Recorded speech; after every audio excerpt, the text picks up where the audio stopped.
A house of manipulation, sexual fantasies, drugs, and abuse.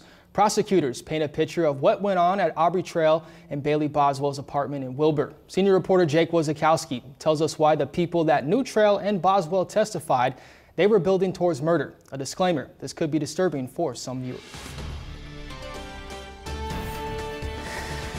In a June 2018 jail interview, Aubrey Trail says about 50% of what he says is garbage.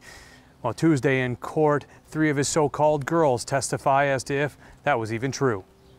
24-year-old Sydney Loof goes missing after a Tinder date with Bailey Boswell. Prosecutors call 3 females in their early 20s to testify. The judge ordered we not name or identify the women for their safety.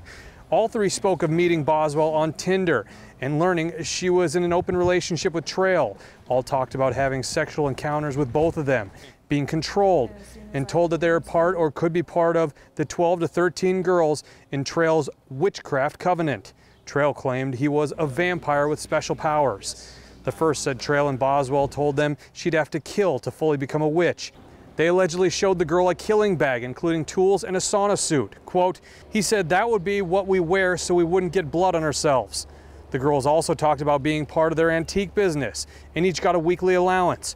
One said they made money by stealing antiques and selling them online. The second female testified to not believing in the witchcraft and Trail's so-called powers, but the threats became more real.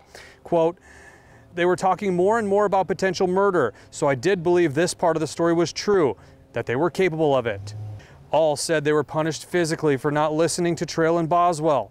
The final woman said Trail and Boswell talked about murder and torture often. Quote, she mainly talked about dismembering people, breaking fingernails, breaking fingers. Trail claimed 2 women paid him $15,000 to find a girl willing to participate in rough sex and choking, claiming Loof was that girl. None of the girls testified to being at the apartment when Loof was allegedly murdered. Reporting in Wilbur, Jake Wozakowski, 3 News Now. One of the females also testified that Trail and Boswell wanted her to kill someone in Kearney, Nebraska while they were on the run after Loof's disappearance. You can see all the stories we've done on the trial, plus the most up-to-date information as it continues on our website, 3newsnow.com.